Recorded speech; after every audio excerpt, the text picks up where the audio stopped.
s'incruster dans la vidéo. C'est un effet spécial.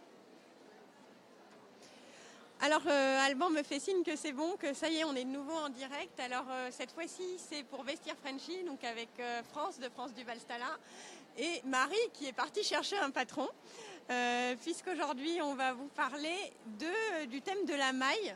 Alors, on a aussi la chance d'avoir Magali et les petites Belges qui sont là. Donc, merci d'être là et de poser des questions au nom de Facebook, au nom de Instagram, au nom de qui vous voulez. Donc, on va rester ensemble 20 minutes, ça va passer très vite. On va parler de comment on coud la maille, mais aussi comment on reconnaît. C'est un vaste univers, donc comment on reconnaît les différents textiles tricotés, lesquels on utilise, pourquoi, comment on associe textile et patron. Et on attend Marie qui a disparu dans ses patrons. Mais du coup, on va un peu commencer par les tissus, parce que quand on dit jersey, ça fait souvent peur. On dit jersey, on pense juste jersey de coton et on ne va pas plus loin, alors qu'il y a une grande variété de jersey, de mailles. Et voilà, Marie a failli se casser la figure. On est en direct. Ah, super. Donc voilà, la première partie, ça va être vraiment comment ça fonctionne en termes de mode, tout ce qui est maille, parce qu'on a tendance à se dire maille égale sportswear, égale casual, ce qui n'est pas forcément le cas, ça peut être le cas, mais pas forcément. Je crois que Marie a un petit avis sur le sujet. Donc pourquoi tu utilises plutôt les textiles tricotés ? Pour le confort. Pour le confort. Oui. C'est doux, c'est doudou. Alors effectivement, on n'est pas obligé d'avoir un look sportswear quand on coud ou quand on utilise de la maille dans nos tricots. Mais faut quand même être honnête, c'est quand même ce qu'il y a le plus confortable. C'est doudou. Oui, non, mais c'est vrai. Après, ça peut être aussi tout à fait. Enfin, je veux dire, il faut qu'on sorte de la tête que c'est pas parce que c'est sportswear qu'on a forcément soit un look d'ado, soit un look du dimanche. Et comment on fait pour pas avoir ce genre de look trop marqué ? La paillette, ça marche toujours. Je vais tomber sur France. Oui, c'est un jersey viscose pailleté. Et j'irai vous chercher un petit molleton pailleté aussi, qu'on a sur le stand. Et en effet, le côté paillette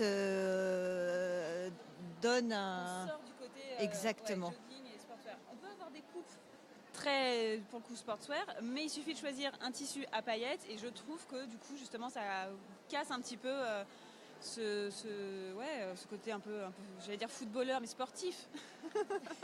Mais du coup, on remarque que là, voilà, je vais essayer de la montrer à la caméra. On note qu'il y a une certaine fluidité.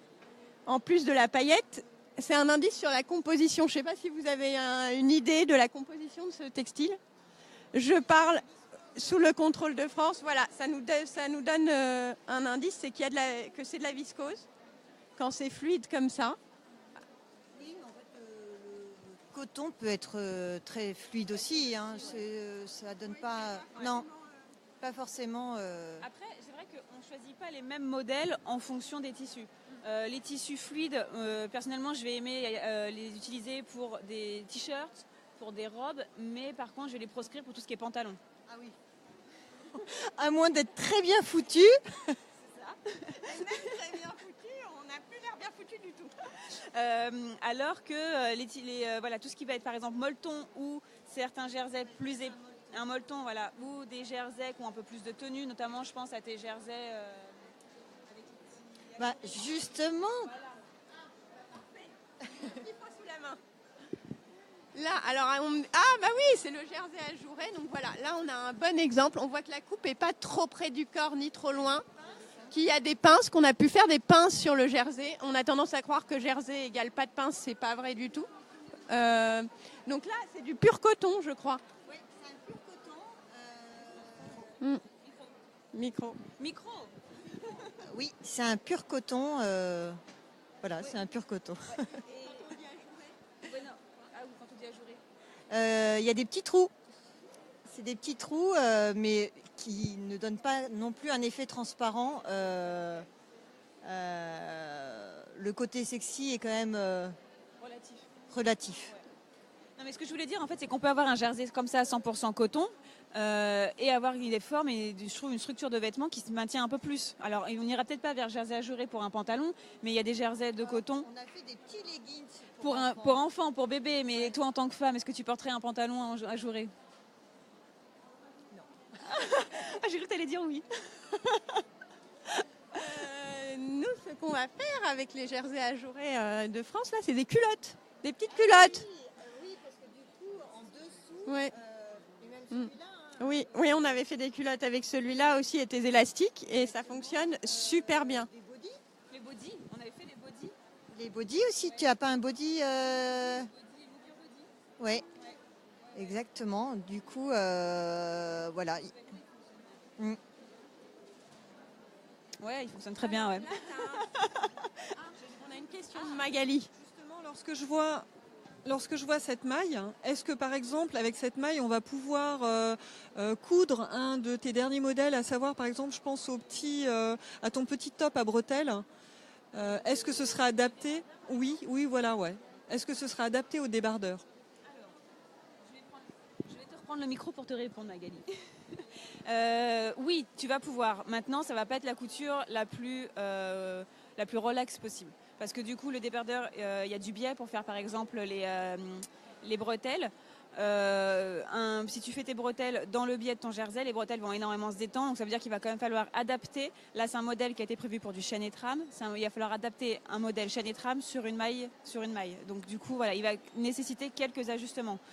Maintenant, très franchement, on doit pouvoir adapter tous les modèles chaîne et trame en maille.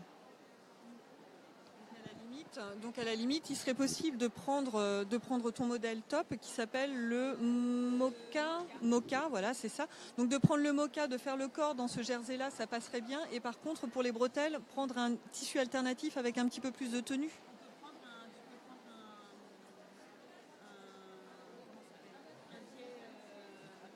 Oui, d'accord. Pardon, je disais, tu peux prendre un biais chaîne et trame, ou alors même carrément, pourquoi pas prendre un biais élastique. Tu peux, ouais, non mais voilà, c'est ça. Non mais tu peux prendre un biais élastique et là pour le coup tu as encore un modèle différent, tu vois. Je trouve que tu as un modèle qui se rapproche plus du maillot de corps sans pour autant avoir cet esprit. C'est fluide. On pourrait également. Oh là. Ça ne rigole pas. On pourra également s'en servir sur je pense par exemple au modèle de petites culottes et de sous-vêtements qui sont sortis dernièrement sur la toile.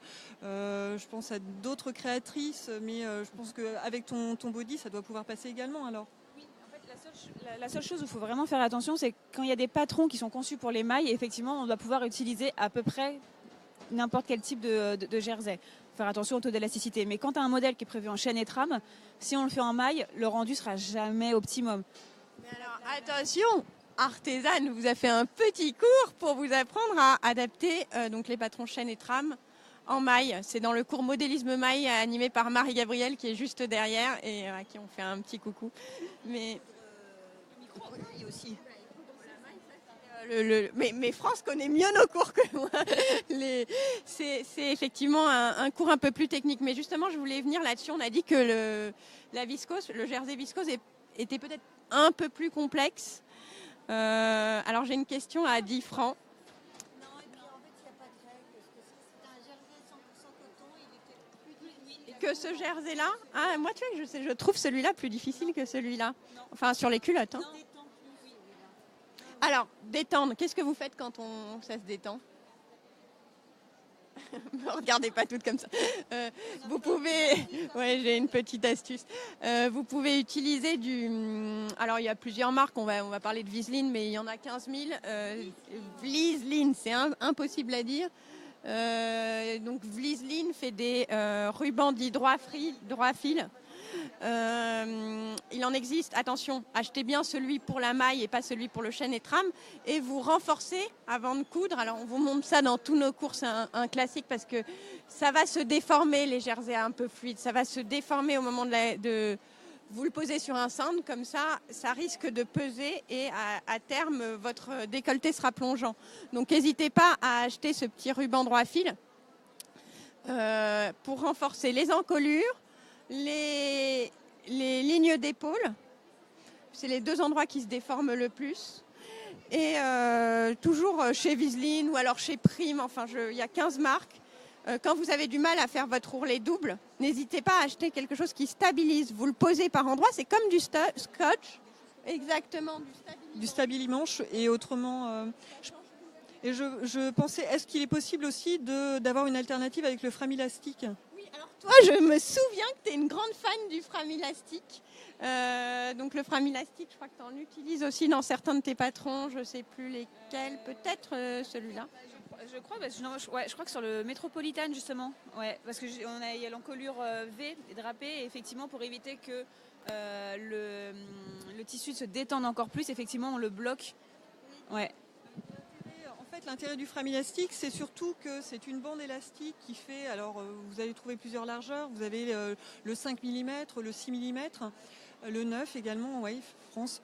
Et ce type d'élastique est intéressant parce que ça permet effectivement de stabiliser les coutures, notamment les coutures d'épaule ou au niveau des encolures, mais tout en conservant quand même un taux d'élasticité au tissu qui, à la base, c'est du jersey, ça doit quand même avoir de la souplesse et de l'élasticité. C'est pour ça que j'aime bien travailler avec ce type de produits qu'on trouve facilement maintenant. Oui, maintenant on les trouve, alors on va pas donner de nom, aussi on peut en donner en ligne chez Rascol ou dans toutes les merceries de quartier, on en trouve sans problème. Alors petite question, qui sait la différence entre une aiguille stretch et une aiguille jersey? Parce que moi je me suis longtemps posé la question, donc elles sont toutes les deux à bourron, mais quand est-ce que vous utilisez l'une et quand est-ce que vous utilisez l'autre? C'est la réponse, la vraie réponse, celle qu'on n'ose pas avouer. Marie n'a jamais... J'ai jamais honte d'avouer. Vous allez préférer le stretch pour les plus fragiles. Alors le diamètre, ça dépend de l'épaisseur du tissu, mais surtout en fait le stretch, c'est très léger, donc nous on ne le voit pas à l'œil nu, c'est deux aiguilles à bout rond en soi, mais on utilise le stretch pour les textiles mailles les plus fragiles. Donc là, viscose, jersey viscose, on va choisir très clairement une aiguille stretch. Sur ton molleton, on va préférer une aiguille jersey. Donc plus c'est facile à coudre, entre guillemets, plus on va vers l'aiguille jersey, plus c'est difficile ou fluide ou fuyant ou vivant même. Moi, je trouve que ce qui est difficile dans le jersey, c'est pas de le coudre. L'assemblage se fait assez facilement. Ce qui est compliqué, c'est de le couper. Parce que c'est un tissu, comme tu disais, qui fuit. Et du coup, ce qui est difficile, c'est de bien positionner son tissu, de bien le plier, de bien positionner les pièces et de le découper. On n'a jamais des tables assez grandes. Bien souvent, le tissu il tombe de la table et il est lourd et il emporte avec lui tout par terre. Donc moi, je trouve que la seule réelle difficulté du jersey, c'est de le découper. Une fois qu'il est découpé, l'assemblage... Moi, dans ce cas, je sors ma petite bombe de Fabulon. C'est dans tous les rayons repassage, vous pchitez. C'est de l'amidon en fait, le Fabulon. Je vous donne une marque parce que c'est la seule que je connais, mais c'est de l'amidon et ça stabilise et votre jersey viscose ne s'enfuira plus. Ça marche pour... Oui, c'est ça. Ça marche pour les femmes aussi. Est-ce que vous pourriez nous suggérer des associations de tissus toutes les deux avec les patrons là? On pourrait faire le jeu, ou d'ailleurs pas vous. Ah, mais oui. Mais oui.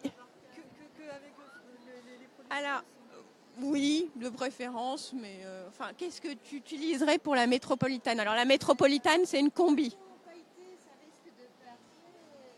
Molleton pailleté, ça risque de faire un peu boule à facettes tout entier. Il est très pailleté, hein.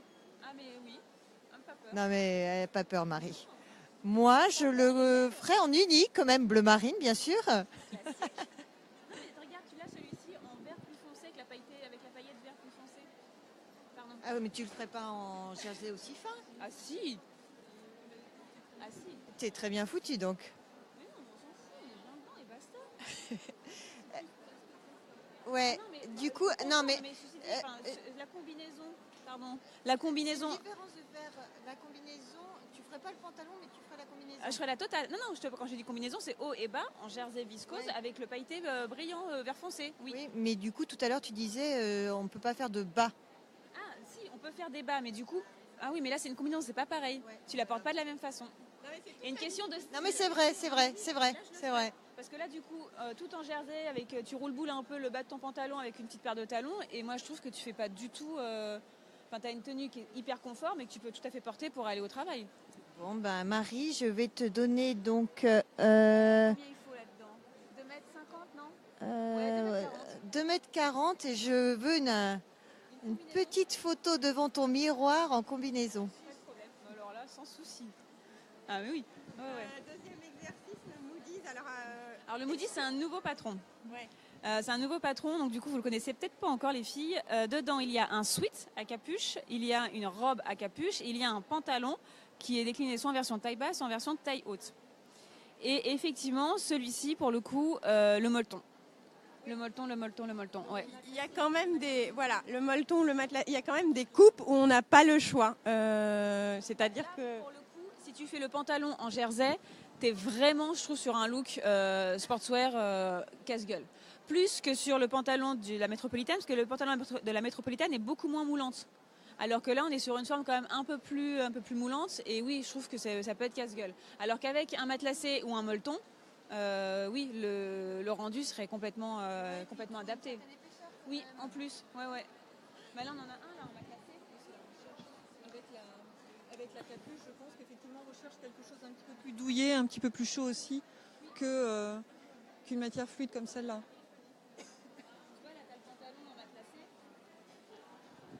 Pardon. Tu sais que c'est la première fois que je vois un Pantalon en matelassé. Ah oui. Bah écoute, demain je le mets. Et j'ai pas la fin. Alors oui, effectivement, il y a un look jogging, mais après il faut savoir le porter. Une petite chemise en soie, une paire de mocassins, et on n'a pas du tout sur un look sportswear en fait. Et du coup, ça m'amène à une dernière question, mais qui revient toujours. Alors nous, c'est une question qu'on a beaucoup sur Artisan. Machine à coudre, surjeteuse, les mailles, on les coud comment ? Alors d'abord, on a un cours avec Marie, on sait qu'on peut coudre le jersey à la machine à coudre, on va enfoncer une porte ouverte, mais c'est tout à fait possible. J'utilise la surjeteuse pour les finitions, mais je vais préférer utiliser la machine à coudre que la surjeteuse pour assembler. Oui, parce que les mailles ne s'effilochent pas ou très peu. Donc en soi, les bords n'ont pas besoin d'être finis, contrairement aux chaînes et trames où ça va s'effilocher. Donc la surjeteuse permet d'assembler, ce que ne permet pas la machine à coudre, d'assembler et de surfiler en même temps. Donc oui, la surjeteuse va vous donner un rendu très professionnel et on peut faire des choses formidables. Nous, on a un cours avec Muriel François où on apprend tout ça et puis avec Marie-Émilienne Violet. Mais si vous lancez en couture, c'est pas la peine d'investir dans une surjeteuse. Oui.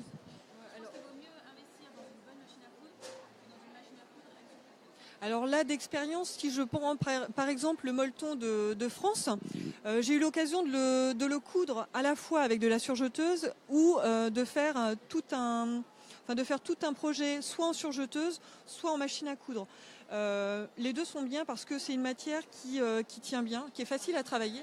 C'est un bonheur. Franchement, moi j'étais contente. C'est parmi les premiers jerseys que j'ai travaillé. Maintenant, entre surjeteuse et machine à coudre, étrangement, pourtant j'ai une super surjeteuse, ce que j'ai préféré quand même, effectivement les finitions de les faire à la surjeteuse, mais malgré tout au niveau de l'assemblage, j'ai quand même préféré le faire à la machine à coudre parce que je trouvais que la machine donnait aussi plus de souplesse dans les mouvements. Je pense en l'occurrence j'ai fait des vestes comme ça en molleton et sur les emmanchures en l'occurrence ou sur les entourages, les ourlets de manches, c'était beaucoup plus facile d'assembler à la machine à coudre. Oui, ou alors quand vous voulez vraiment, quand vous cousez beaucoup, ça dépend du goût des couturières et des couturiers aussi. C'est qu'il y en a qui vont coudre toujours de la maille, et dans ce cas, ça vaut le coup peut-être même d'investir dans une surjeteuse recouvreuse. Alors la recouvreuse, c'est quoi ? On nous pose toujours la question. Alors là, voilà, ça vous permet de faire les ourlets. Et en même temps de surjeter derrière. Oui, ou même de faire des espèces de surjets décoratifs. Oui. Et ce n'est pas difficile. Alors ça, on vous le montre dans les deux cours, le cours de Marie et le cours de Muriel François. Ce n'est pas difficile de faire un ourlet à l'aiguille double. C'est très simple. C'est comme coudre droit. Après, vraiment, petit conseil, stabilisez votre ourlet quand c'est un jersey fluide, comme je vous le disais tout à l'heure. Mais en revanche, enfiler une aiguille double, c'est très simple et très intuitif. Voilà, je crois qu'on a fait le tour. Ah, on a une question. Eh ben, je plonge sous le tas. et je regarde la question en direct. Mais comme je ne suis pas du tout à l'aise avec Facebook, et que maintenant tout le monde va le savoir, surtout France, que j'aime traiter de vieille, mais en fait je ne sais pas me servir de Facebook. Alors, vous utilisez quel point sur la machine à coudre pour assembler la maille? Point élastique. Le point élastique. Pardon, le point élastique, moi j'aime bien d'ailleurs l'appeler point Flash Gordon. Sur certaines machines à coudre, il y a les points élastiques qui du coup le point revient un petit peu sur lui-même. Si les machines ne sont pas équipées de ces points-là, dans ces cas-là, il faut faire des tests avec un point zigzag. Bien souvent, il faut faire un point zigzag qui n'est pas très large et un petit peu serré. Mais sinon, ouais, point élastique. Moi, j'utilise aussi le point élastique, je le préfère.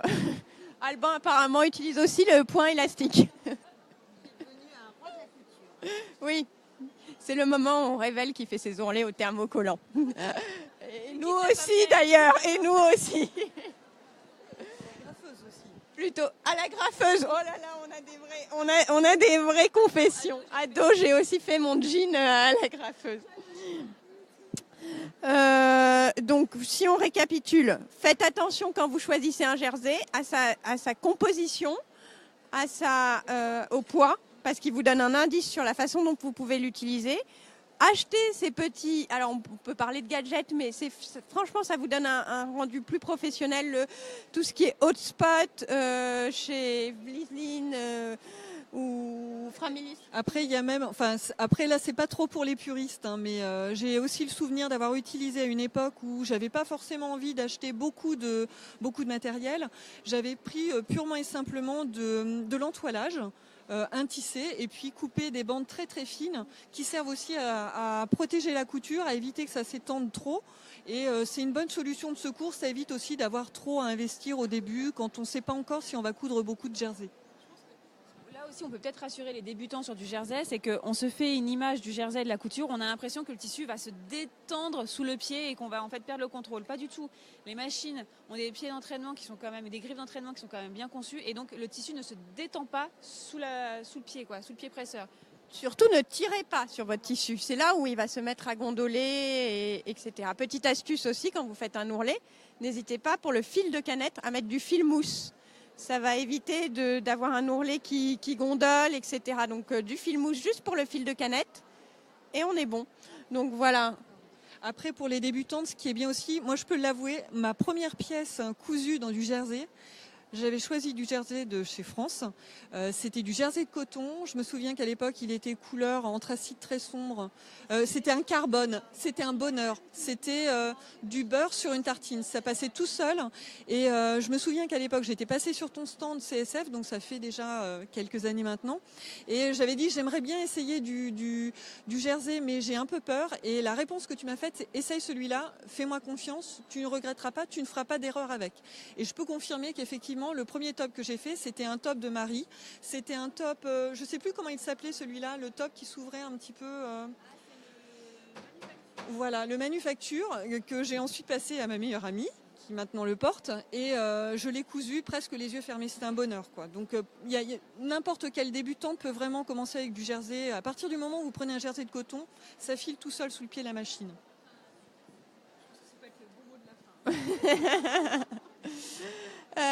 Écoutez, merci à toutes et à tous. Je ne sais pas si on a eu des garçons qui se sont intéressés aujourd'hui à la maille, on espère, mais on vous dit un grand merci. On attend vos questions demain pour le thème. Je crois que ça sera les tenues de fête.